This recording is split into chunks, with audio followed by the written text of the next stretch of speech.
it blows my mind. And I would say India is the closest to righting the ship, but it blows my mind that they can't figure out market structure and speculation. Just blows my mind. Tomas, we're back, my friend. You know what that means. Time for a little bit more Tasty Live with this man, Chris Vecchio in the house. Chris, how are you? Dylan, good to see you this Tuesday morning. Let me explain. You got to explain a lot of stuff to us today because we're looking for trades. Markets seem a little complacent and boring. I think they look a little weak. Tom didn't say anything. He has no opinion. Does a show with no opinion. It's very hard to do a show with somebody who doesn't have an opinion. But I know you have an opinion. I certainly do have an opinion, gentlemen. I was running my technical scans this morning to see what markets are showing the most outright momentum, bullish or bearish, and one thing rose to the top of my list. That was energy, specifically what's happening here in crude oil. OPEC this morning just announced that Saudi Arabia would be not just only cutting production by 1 million barrels per day in September, they've announced that those production cuts will extend through December. So both crude oil and Brent oil are jumping up over 1% now on the session, pushing to their highest levels since either December 2022 in Brent's case, or the highest levels that we've seen since November of last year in crude oil's case. And this to me is a positive development. Of course, I'm a bag holder in XLE and XOP, so I couldn't be happier seeing that oil prices are running higher. But the rest of my trades and portfolio are not enjoying the news this morning. And it's been some time, at least throughout 2023, where we really haven't had to think about oil and it being a negative impact on equity markets here. But the correlation between oil and equity markets, at least over the past week, has started to erode. It was a positive 0.96 at the start of last week. Now that correlation is flat. It's seemingly been the case that as oil prices begin to break out to their highest levels of the year, traders are getting more concerned about the potential impact on inflation in the near term, inflation expectations over the longer term. And sure enough, we may be now entering the window with which we could see oil be the albatross once more around the market's neck. For me, this is a great environment if you are looking at some of the individual equity names. It could be a Chevron, it could be an ExxonMobil, it could be the ETFs, XLE or XOP, if you're trading them outright as opposed to the futures, or opposed to the options, which tend to be a little bit thinner in terms of liquidity. But regardless, if we're looking for trade setups right now, there's probably nowhere better to look than energy, which is powering up here at the start of September. And some of those equity stocks, like you mentioned, ExxonMobil, obviously up with oil. Not obviously up. You would expect to be up with oil up. They are. IV ranks are starting to expand in there, but they're still relatively low. I mean, volatility across the board has been very low. But as oil goes higher, I would expect these equity stocks, oil volatility to go up also. So you may have something there. You're right. From my perspective, I don't think any of it is, I think it's just a story. Like, I think that there's nothing to it, Chris. I think that the last three big moves predicted by a Saudi PR release to, all done to, hopefully drive short-term prices higher. It's always manipulated. Has backfired, and it's had virtually no impact on the market.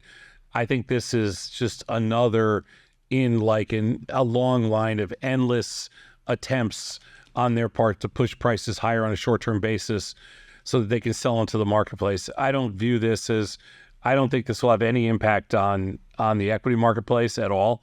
I don't think long term, there may be other things that have impact on equities, but it's not going to be this jump in oil prices. And long term, I don't think it has legs to even drive crude oil very much higher. I think this 86, 87, 88 range is probably going to be as much as you see. Nothing has been able to move the commodity markets other than for a very short term, 1, 2, 3 hour, 3-day adjustment. I just don't see there anything. I don't think you can look at this and think there's anything more to it than, hey, it's just another piece of Saudi PR. I mean, aren't we sick and tired of Saudi PR? It's such garbage. It's self-promotion to an extreme on a commodity price where, to me, it's so ridiculous because they have so little to offer other than, some ridiculous statements regarding crude oil. That's just all they offer to the world. bothers me. So no, I'm not going to give them any credit for anything. Wow. Perhaps. In July, the global economy was looking about a 770,000 barrel per day supply-demand imbalance, whereby we were undersupplied. Now, through the end of the year, we're looking at something closer to 2.2 million barrels per day. And if that means, quite frankly, that we don't have enough oil going around to fuel global growth, there should be a higher floor in oil prices. And oil prices, quite frankly, should continue to trend up, for my opinion. So I would gently push back on the idea that this is just simply Saudi PR. There is a structural imbalance in the market that we've been talking about here, going back to mid-July when I first started getting bulled up on XLE and XOP and donned my oil man hat once more. And this comports with the view that we're going to see that imbalance continue here for the next few months. It also stands to reason that energy has been an underperforming sector in 2023, right? Up until the past few sessions, it had been trailing most everything else in the market. And so we're heading into a window whereby maybe stocks have an underperforming return. Well, look to oil as a potential reason why. And then all of a sudden you have the energy sector, which could be nice insulation against those kind of losses that may accumulate elsewhere. So personally, I'm very bullish on the news. I like what I'm seeing because it comports with my bias that exists already. And who doesn't like a nice healthy dose of confirmation bias to start their trading week? Okay, then we will have to drop this part of the conversation here because we are going to agree to disagree on this one. I don't think it's got, I think it's a short-term, it's short-term market manipulation. It's nothing beyond that. I'd be surprised if it can hold a day or two, and I don't think there's anything to it. And I'm not going to disagree with you there. Yeah. Quite frankly, if but it's an opportunity, that's what you're looking at, right? I mean, you're both looking at it as opportunities. It doesn't matter. I would look at it as an opportunity if there. Yeah, it would be an opportunity, but only directionally. There's no. What other opportunities would there be to fill up your car? I mean, well, of course, saying there's no premium opportunity here. So there's just. That's not true. Ivy rank has expanded in still 14. I'm not selling premium, so it's like. So I think for me, it's a directional shot, which I have on some call spreads and some naked calls. Obviously today not working, but I think it's of all the different underlyings out there that I feel like are at some kind of an extreme, oil is one of the ones that's less interesting to me, just because it doesn't have volatility, and it's also, this year oil just hasn't really been in play much, and I don't think it's gonna be in play much more. I don't think this is its year. Let's put it that way. So, and I don't think it's correlated. As it's rallied, right? I mean, it hasn't even been in play. Yeah, as it's rallied, as it's sold off, either way, it hasn't been in play either way. Mm-hmm. Until there's vol in there won't be, the confirmation is that there's vol. And until there's vol, I'm just not interested. Because that means when there's vol, there's players. All right, what's next? Well, I mean, there was some news out of China over the weekend and overnight, of course. Country Garden looks like it may ultimately miss another one of its debt payments. Of course, Tom, last time you and I spoke about this, Tony, you were there as well. Mm-hmm. Tom was saying that it was looking like a good time to buy Chinese stocks. And while that didn't work out for the immediate 1 or 2 days afterwards, Chinese equities are trading higher from when we first had that conversation. Now, I couldn't help but notice this coincided with another one of those famous Economist covers. They had Xi Jinping riding on the back of a snail. And if you go back in time, for whatever reason, the Economist is they're really bad at predicting the prevailing trend of the market. You can go back over a number of years if it's George Washington with a black eye talking about the negativity of the US dollar or the euro falling off a cliff.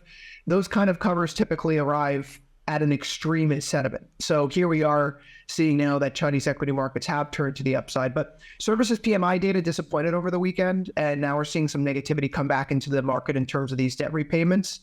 This seems like this could be a live story once more in a week where we don't have that much macro event risk. There was an RBA rate decision last night, a Bank of Canada meeting coming up in the next day as well. But beyond that, the U.S. calendar is pretty dry, both on the macro side and on the earnings side. And so this would be a week where, China watchers may have a little bit more juice to their trade simply because, well, it's perhaps the most interesting thing happening in the world right now outside of OPEC, but we're not going to touch that third rail once more. In any event, Tom, I'm curious if you could explain, how are you positioning yourself in these Chinese equities now that we've seen a little bit of a bounce that you were looking for just about 2 or 3 weeks back? I don't think there's any way you can position yourself in China other than to be long. I think given where the current prices are in China and given current levels, the risk reward favors the long side. And I just don't see how They've all had a nice rally, right? Like BATA's gone up nicely, PDD's gone up almost $20. Yeah, they've gone up. Some of the stocks have gone up nicely. I still think that the just looking at it, I don't think it's a two-sided trade here. Vol's cheap as well. I think it's a one-sided long trade, and you've just got to kind of close your eyes and stomach being long if you want to have any play on in China. The thing with China is I don't think there's a lot of different stocks to play. I think it's a really small universe. I think China has really hurt their I think China set themselves back a significant way, almost to the point of irrelevance.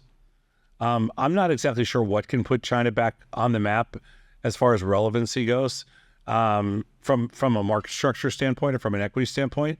So I think there's a handful of stocks that you can play to the long side and that you have to maintain a long bias in over time. And I think the rest of the Chinese stock market is dead to rights for dead man walking for a long time to come. I think China has become, in the sense, given how huge they are, when you start to think about the places in the world that have like these massive populations and this, the potential for GDP growth, like you think about China, you think about India, I think maybe Brazil. I'm just thinking of different places. And the reality is that they're almost all untradeable, which is incredibly scary. They're almost all untradeable. They're almost all uninvestable. Like you can't put money there. You can't trade it. You can't follow it. There's nothing to do. It's just it. But it blows my mind that they can't figure out market structure and speculation. Just blows my mind. So I think India's closest, but they're still, they're nowhere near where they need to be given the amount of people they have and given the amount of money that's at stake. And China's just kind of just blown it. So I don't think China's actually a story. As much as I didn't think crude oil is a story, I actually don't think China's a story either, just because the only thing you can do in there is to have a small long. I don't think there's anything else to do. I can disagree from that vantage point, Tom. Tony, I'm curious about your take on this. It seems like you may think that there could be a little bit more of a tradable opportunity in some of these names like Baba and Baidu in the short term. I've stayed away from China, but it's interesting now that I actually look at them from the other side of the coin. I think they've had a really nice rally, and I think if I was to put on a position in any one of those, now I'm not going to put something on a PDD with it down $2 this morning, but I don't know. I mean, PDD's not as that high as it hasn't seen in 2023. Its volatility is relatively low. I'm looking to get a little bit shorted. I mean, I would love to put on like a call ratio spread or something like that in PDD, a Baidu, but on a rally. Hopefully we'll get one of those. On the oil standpoint, I think you're going to see volatility if you can get more than just a one-day move of a 2% move in oil to the upside. I think oil is going to have a little bit of volatility to it, and I think that's a nice trading opportunity there. The only problem with oil is /CL, you need to be defined risk. It's a big product unless you're going to trade one of the other smaller micro or mini products in there. Otherwise, it's a big product. You got to define risk. Makes it a little challenging. I can always move over to MCL, which I think is a more appropriate vehicle for a lot of traders out there. Mm-hmm. And but the options don't trade. That's the problem. Right. Yeah, the USO is another one. I mean, as it goes higher, USO becomes a little bit better, but it's a crappy market in there too. It's /CL, I think, is defined risk. Fair enough. Lastly, I want to point out what's been happening here in terms of seasonality. Tom and I spoke about this last night on first call when we were discussing the futures market outlook for the month of September. We had a really interesting month of August, and it comports with, let's say, an interesting technical or should say statistical occurrence that's happened since World War II. September in and of itself is a bad month for stocks. If you look back 5, 10, 15, 20, 50 years, it hasn't really been a good month. But we just had a unique occurrence whereby January produced a 5% plus gain, and then we saw a negative month of August. So taking those two things into account, how many times have we seen that in history, and what has been the resulting performance for the month of September? There have been 9 times since World War II in which you've had 5% more gains in the S&P in January, and then a negative month of August. And in fact, when you do see that occur, September's produced an average rally of 2.2% of the S&P 500, and the return for the rest of the year has been positive as well. While we did see a vol expansion at the start of August, that really got sucked back in against the seasonal trends of, well, going back to the history of the VIX. August, September typically does produce a very sharp rise in volatility, and yet by the end of the month, we're looking at the 2023 lows in VIX and even in VX futures. And going into the month of September on that footing, it stands to reason that what is typically actually a decent first 2 weeks of the month could still be a decent first 2 weeks of the month. If I'm getting really concerned about seasonality trends kicking in, if I'm really worried about this being a spooky September, it's the second half of the month that I will look out for. Of course, before we get to the second half of the month, we're going to have another US CPI report. And we're going to have to deal with the Federal Reserve and the game of will they, won't they raise rates again. As it were, the security overnight financing rates, the SR3 contracts, and the Fed funds futures curve through ZQ, they are pricing in less than a 10% chance of a Fed rate hike this month and still less than a 45% chance of a hike in November. We could very well be at the end of the hike cycle here. The data in the next few weeks, not necessarily this week, but the data in the next few weeks could offer some meaningful clues as to whether or not Powell and co. ratchet things up once more. But from my vantage point, it does not look like that will be the case.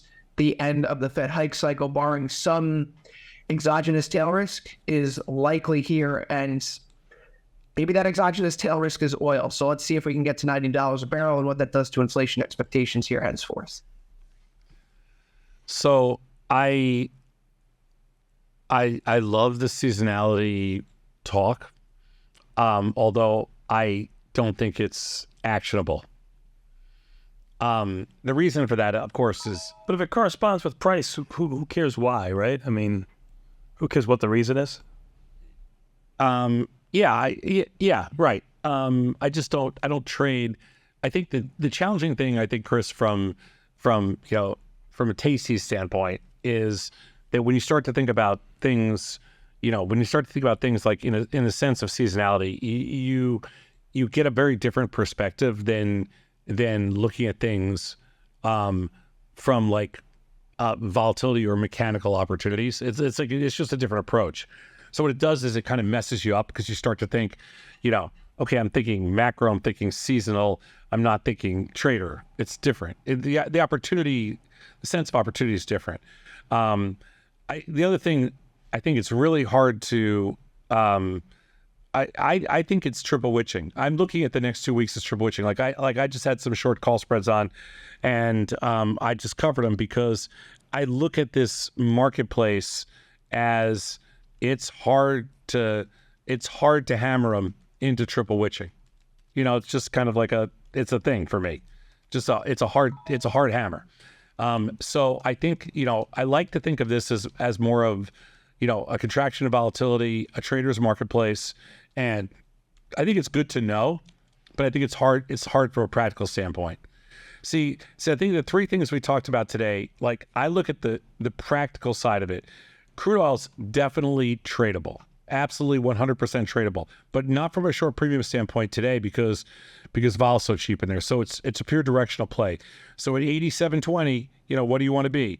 You sound like you want to lean a little long. I want to lean a little short, but it's kind of a defined risk or undefined risk, but it's a pure directional play. In China, to me, it's also a pure directional play because there's no premium in there right now. Chinese volatility is super low. Chinese, implied volatility ranks are super low. To me, it's a long only play, and you got to be short out of the money puts. It's the only thing that makes sense for me in China.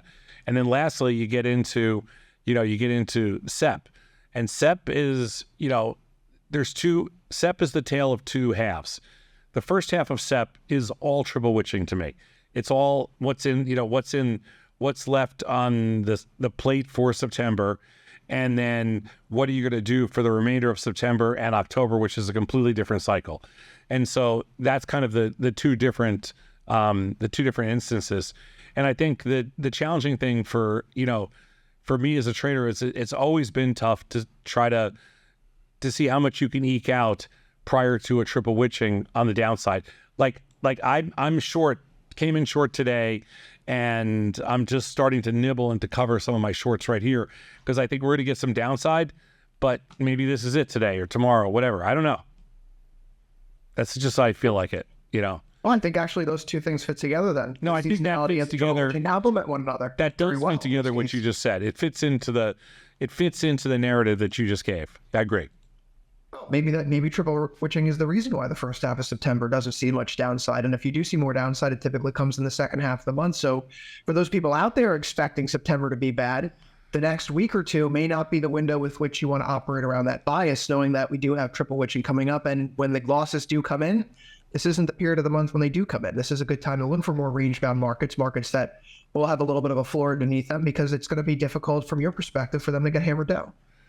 Well, what happens in markets like we have right now, from a triple witching perspective, is that you, for the first time in many, many years, we have this huge moons. What? Many moons. We have this huge interest rate spike. So what happens during an interest rate spike is it brings arbitrage back into play. So for years now, almost 10 years, there's been very little index arb in the market because there's been no interest rate variable that's missing, right? The whole thing with arbitrage is just interest rates. Like, in other words, you're just betting on the future of interest rates somewhere down the line determines the cost to carry for stocks and the cost of rebates if you're short stocks, or what you collect if you're short stocks rebate wise, and what you pay if you're carrying. Okay, that's all index arbitrage is. It's just carry costs, one way or the other, long or short. And with no interest rates, there's almost no arb.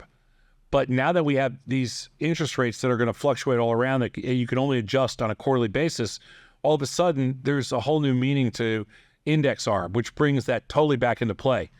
And when index arb comes back into play, I feel like that is most impacted on triple witching, which, to me, that's what you're going to see this cycle. That makes the most sense. That's all. So that's how we're playing it a little bit. Understood. I quit on a high note there, Chris, if I was you. So I'm going to give a quick 90-second break here. We'll come back. We got more Tasty Live after this with a market measure. Good job out of you. Thanks, Chris. Thanks, Sean. Even the S&P down 17.